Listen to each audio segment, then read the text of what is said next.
Lightning conductor how it will work, मान लिया जाए कि क्लाउड के ऊपर नेगेटिव चार्ज है, सपोज दोनों नेगेटिवली चार्ज क्लाउड छत के आसपास पहुंच गया। हाई राइज बिल्डिंग के ऊपर लाइटनिंग कंडक्टर लगा हुआ है, क्लाउड अलग अलग हाइट पे होते हैं, ऐसा नहीं होता है कि क्लाउड सिर्फ आधा किलोमीटर हाइट पे होगा, वो अलग अलग लेवल पे अलग अलग डेंसिटी का क्लाउड होता है, समझ गए। तो किसी बिल्डिंग की छत पे ये लगा हुआ है लाइटनिंग कंडक्टर और दो नेगेटिवली चार्ज क्लाउड इसके पास पहुंच गए, ये ग्राउंड से जुड़ा हुआ है, इसका नेगेटिव में पोटेंशियल बहुत ज्यादा होगा और अर्थ का जीरो, तो क्या करेगा ये नेगेटिवली चार्ज क्लाउड, ये तो न्यूट्रल है, ये सारे इलेक्ट्रॉन को रिपेल करके ग्राउंड में पहुंचा देगा। इसके आसपास जैसे ही आएगा ये तो न्यूट्रल है, ये नेगेटिवली चार्ज है, तो नेगेटिव चार्ज को रिपेल करके ग्राउंड में पहुंचा देगा, समझ गए बात। तो इस कंडक्टर से जो भी इलेक्ट्रॉन्स हैं इसके ऊपर they will flow to the ground, तो यहाँ क्या बचेगा, positive. So this lightning conductor will get positively charged and heavy amount of current through this wire will flow to the ground. तो इस तरीके से लाइटनिंग कंडक्टर दो तरह का काम कर रहा है, पहले समझ लीजिए फिर डायग्राम बना लीजिएगा। यहाँ देखिए दो तरीके से काम करेगा। सडनली क्लाउड आया तो जो भी एक्स्ट्रा चार्जेस है इसके यहाँ टच होते होते में बहुत सारा इलेक्ट्रॉन ग्राउंड में चला जाए, और जैसे ही इन दोनों का कांटेक्ट होगा हैवी स्पार्क होगा ना, जहां स्पार्क होगा वहां ब्रेक कर सकता है छत को या कोई और चीज है उसमें आग लग सकती है, तो हैवी स्पार्क होगा तो ये वायर कॉपर का हैवी वायर होता है, उसको ज्यादा कुछ नुकसान नहीं होता है, खराब नहीं होता है, और काफी करंट जनरेट होगा, और सारा करंट कहाँ चला जाएगा, ग्राउंड में, और आपकी बिल्डिंग बची रहे। तो एक सेफ्टी डिवाइस है लाइटनिंग कंडक्टर।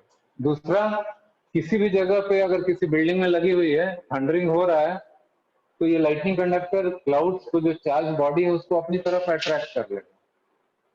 तो कुल मिला के लाइटनिंग कंडक्टर जो आने वाला थंडरिंग है खुद के ऊपर ले लेगा और ग्राउंड में पास कर देगा इलेक्ट्रिसिटी। तो दो तरीके से काम कर रहा है, एक तो यहाँ चार्ज आके बहुत सारा चार्ज इस नेगेटिव चार्ज से न्यूट्रलाइज हो जाएगा, क्लाउड के ऊपर जो भी एक्स्ट्रा चार्ज बचा हुआ है they will flow back to ground. ये मैंने नेगेटिवली चार्ज क्लाउड लिया, अगर ये पॉजिटिवली चार्ज क्लाउड होता तो यहाँ पे इलेक्ट्रॉन इकट्ठा होता, कहाँ से आता इलेक्ट्रॉन, ग्राउंड से पुल कर लो। तो अभी जो इलेक्ट्रॉन ग्राउंड में जा रहा है उल्टा हो जाता है, ग्राउंड से इलेक्ट्रॉन वापस आता है, समझिए इसका। फाइनली हम लोग को स्फेरिकल सेल के ऊपर टोटल चार्ज डालना है प्लस क्यू, किसी इंस्टेंट ऑफ टाइम टी पे इसके ऊपर चार्ज क्यू डाला हुआ है। सेल्फ एनर्जी का मतलब क्या होता है कि total charge is at distant place at infinity, वहां से थोड़ा थोड़ा चार्ज लाके एक्सटर्नल एजेंट इस सेल के ऊपर डालता जा रहा है, हर बार वो आता है इंफिनिटी पे डीक्यू चार्ज लेता है, इसके ऊपर रख देता है, हर बार वर्क डन करना पड़ेगा। ऐसे करते करते जब तक कि चार्ज प्लस क्यू नहीं हो जाता, external agent is doing work, तो टोटल वर्क डन जो है उसको जोड़ लेंगे, ऐड कर लेंगे, उसका जो समेशन होगा that is called self energy of this body. So at any time t you can see charge on the spherical shell is plus q, now dq charge further is added to this body, तो in this process कितना work करना पड़ेगा, dw equals dq into v, ये formula आप सभी लोग जानते हैं कि v equals w by q, work done per unit charge, तो वर्क डन होता है v into q। तो small work done dq charge को लाने के लिए amount of charge into potential of the surface, इसके सरफेस का पोटेंशियल कितना होगा, k q अपॉन r, कितना ही होगा ना, तो dq को dq रहने देते हैं, पोटेंशियल को लिखेंगे k q upon r, this is dw, किसी को dw कहिए या du कहिए, कुछ भी बोल सकते हैं, du और dw। तो टोटल एनर्जी, सेल्फ एनर्जी, इसी को इंटीग्रेट करेंगे आ जाएगा K upon R integral Q dQ, integrating from 0 to capital.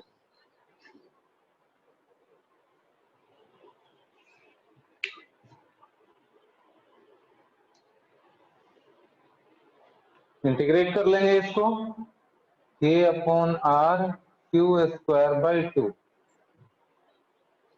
Therefore, self energy of the spherical shell is Q square by KQ square by 2R. This is Q square by 8 pi epsilon naught R. ये आप लोगों को अच्छे से याद रखना है KQ square by 2R, just like in gravitation. इसमें था माइनस, उसमें आता है minus G M square by 2R.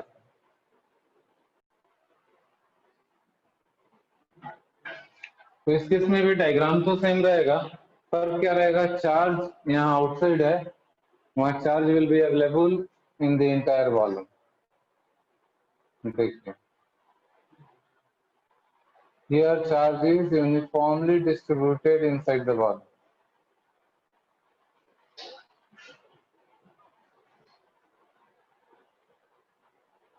Density हो जाएगा Q upon 4 by 3 pi r cube. This is the density of charge. Total charge within this volume is Q.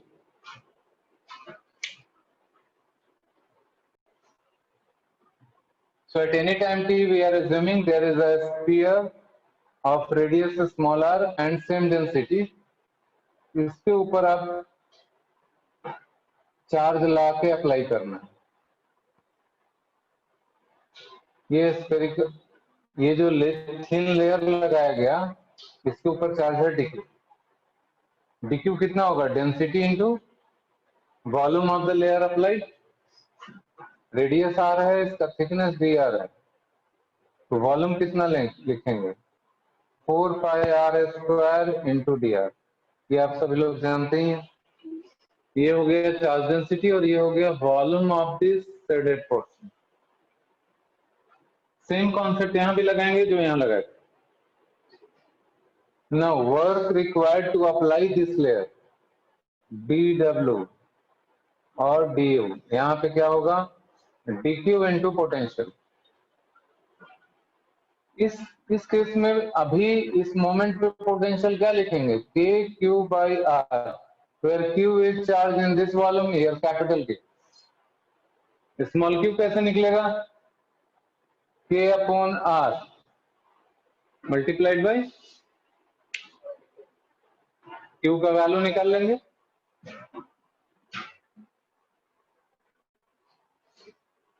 k q by r, small q का value calculate करके वहां replace कर देंगे.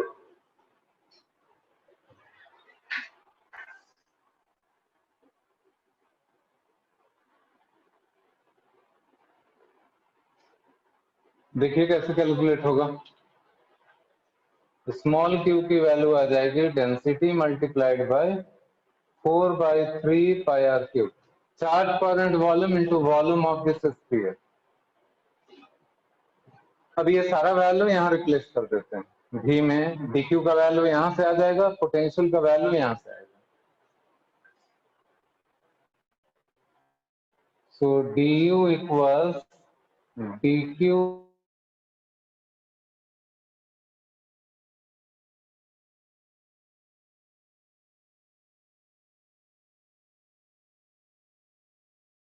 r, small q यहाँ से आ जाएगा rho into 4 by 3 pi r cube.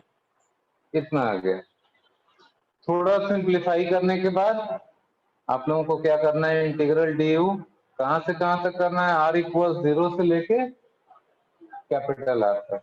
क्या समझ में आ पा रहा है, तो इसको थोड़ा सिंप्लीफाई करिए, इंटीग्रेट करिए और लास्ट में देखिए यहाँ भी रो है, यहाँ भी रो है, रो स्क्वायर आ जाएगा. रो का वैल्यू आप यहाँ से रिप्लेस कर देंगे फाइनली, तो कैपिटल क्यू के टर्म्स में आपका आंसर आ जाएगा. आप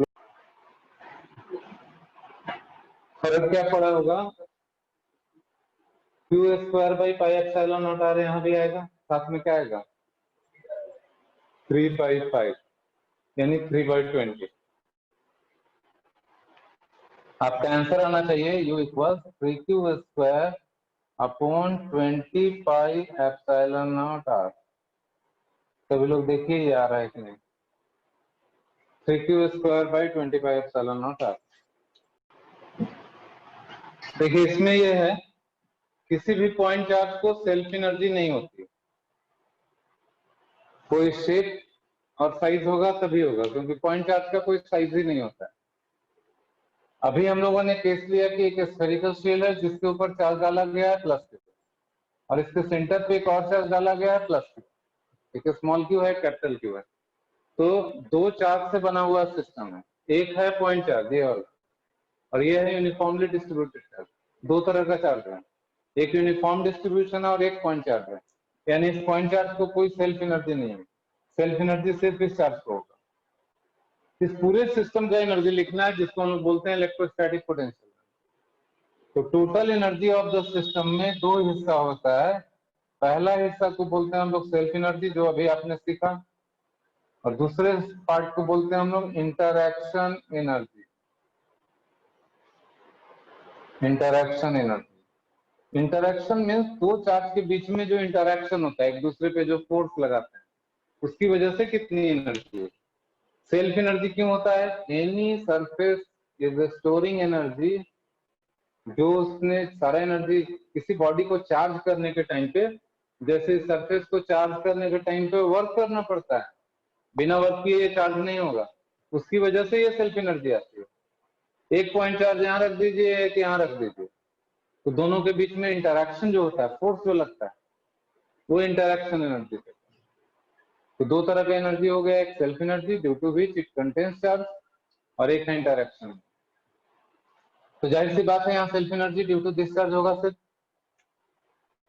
तो कैपिटल क्यू की वजह से सेल्फ एनर्जी होगी Q square by 8 pi epsilon not R. सही है, और स्मॉल क्यू का सेल्फ एनर्जी है नहीं, तो ये सेल्फ एनर्जी हो गया, और दोनों के बीच में इंटरैक्शन एनर्जी चाहिए। आप समझिए जरा इंटरैक्शन एनर्जी कैसे लिखेंगे, due to this charge center से लेके सरफेस तक हर जगह सेम पोटेंशियल होगा, कितना होगा के Q by capital R, into charge कर दें, पोटेंशियल इंटू चार्ज, पोटेंशियल, तो Q1 Q2 by 4 pi epsilon not R. This is the total energy of the system. This is the total energy of the system. Self energy and interaction energy दोनों का summation. इसमें condition ये है कि charge centre पे दिया गया है plus Q and outer surface पे चार्ज दिया गया है -2q। We have to write total energy of the given system. तो पहले आपको क्या करना होगा, इस चार्ज को, क्योंकि ये कंडक्टिंग बॉडी है, कितना कितना चार्ज यहाँ आएगा और कितना यहाँ रहेगा, पहले आप एक न्यू डायग्राम बना के वो चार्ज डिस्ट्रीब्यूट करिए।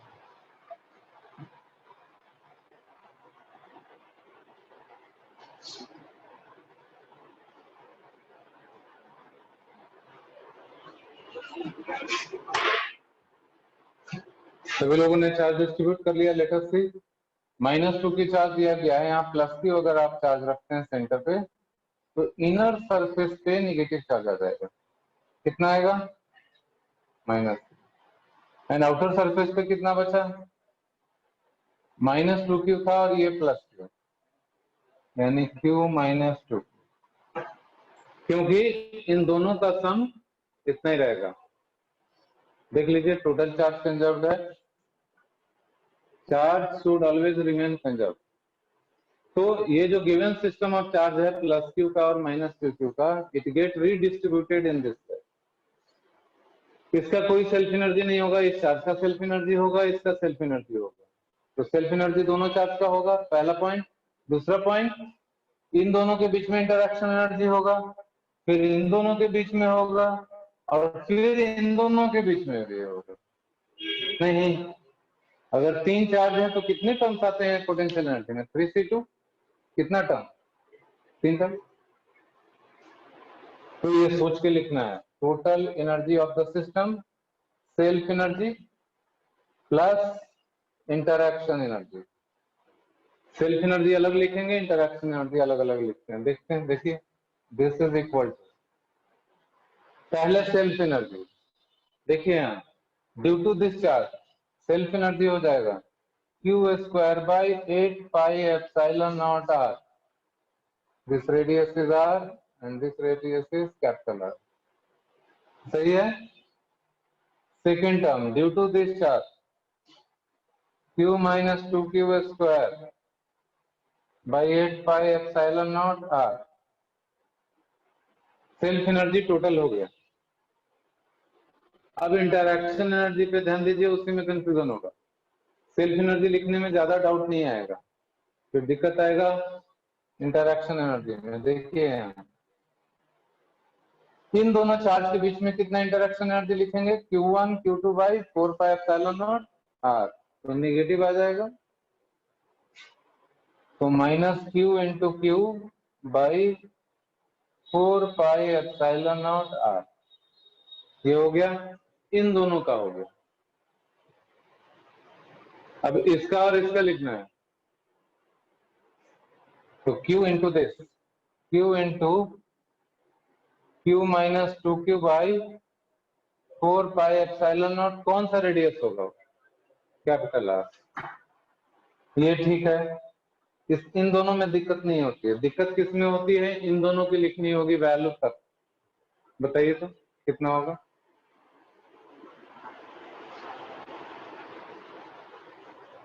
इन दोनों चार्ज का लिखना है, तो minus Q into Q minus 2Q divided by 4 pi epsilon not. यहाँ पे बताइए।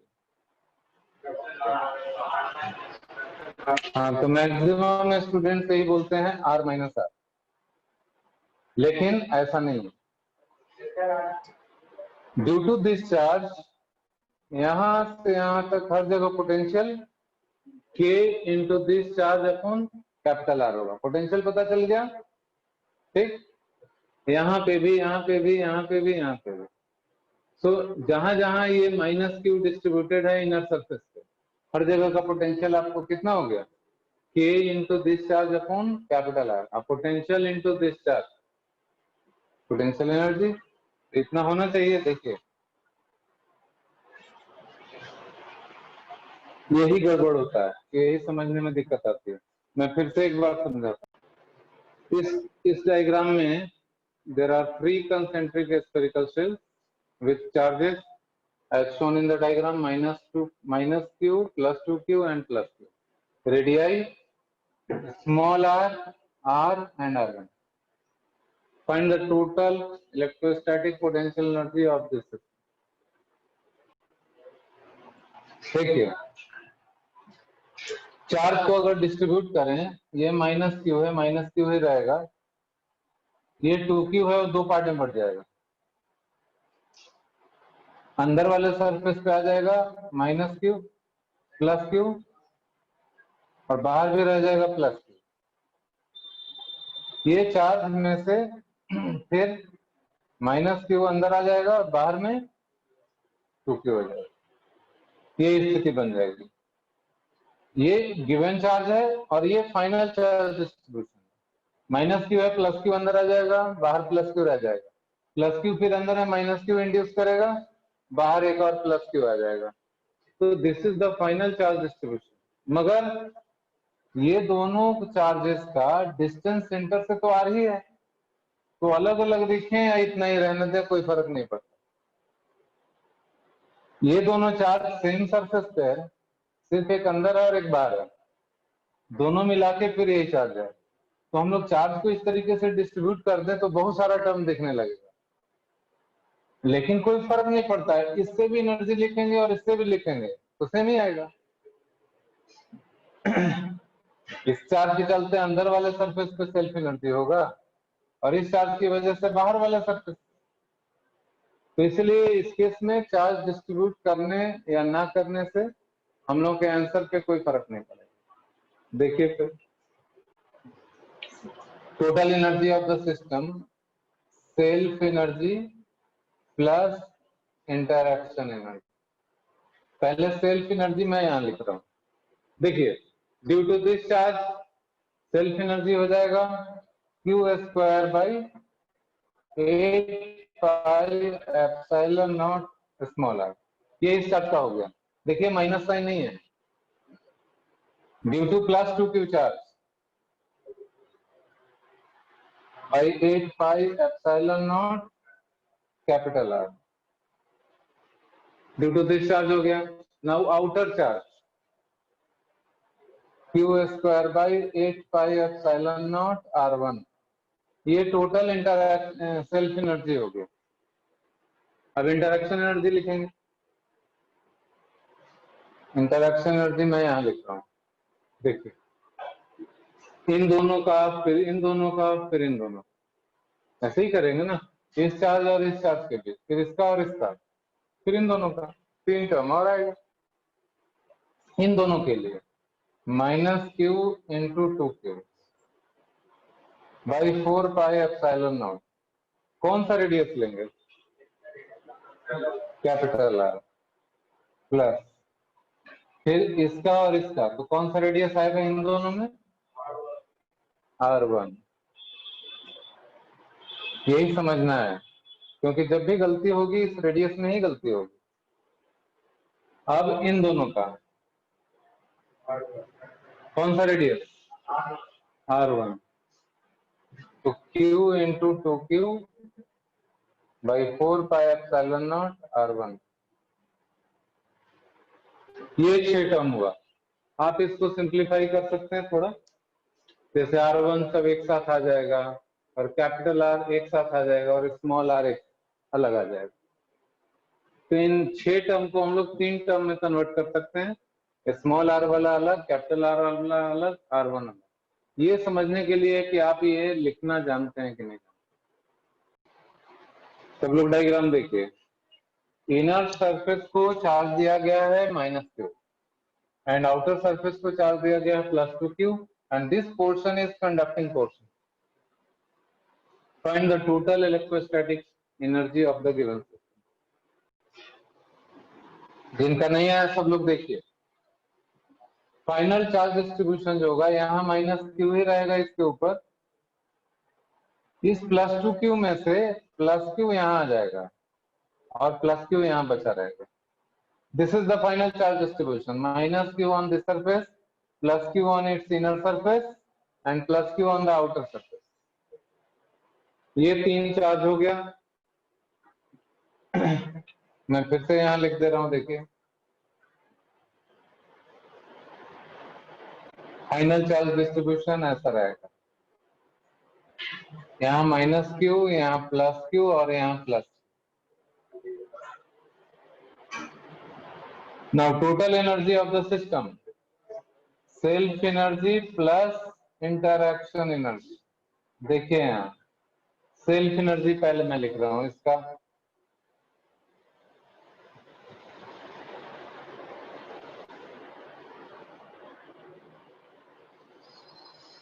Q square by 8 pi epsilon not R, इस चार्ज का हो गया। फिर इस चार्ज का हो जाएगा Q square by 8 pi epsilon not 2R due to this charge. तीसरा चार्ज का देखिए, इसका Q square by 8 pi epsilon not 3R। तो इसमें तो मिस्टेक नहीं हुआ होगा किसी से, सेकंड वाले टर्म में मिस्टेक हुआ होगा, इंटरैक्शन एनर्जी। यहाँ देखिए, in between these two charges minus q square by 4 pi epsilon not 2r k q1 q2 by 2r plus इन दोनों चार्ज के लिए 3r आएगा, तो minus q square by 4 pi epsilon not 3r इन दोनों चार्ज का हो गया। अब इन दोनों का q square by 4 pi epsilon naught कौन सा रेडियस आएगा 3r। Now you can simplify. Exams में क्या होता है, जब आप भूल जाते हैं तो आपको लगता है कि अरे इन दोनों के बीच में डिस्टेंस है r, तो यहाँ r लिख दो और गड़बड़ हो जाएगा। After solving this you must get 5 by 48 q square by pi epsilon naught r. This is the answer.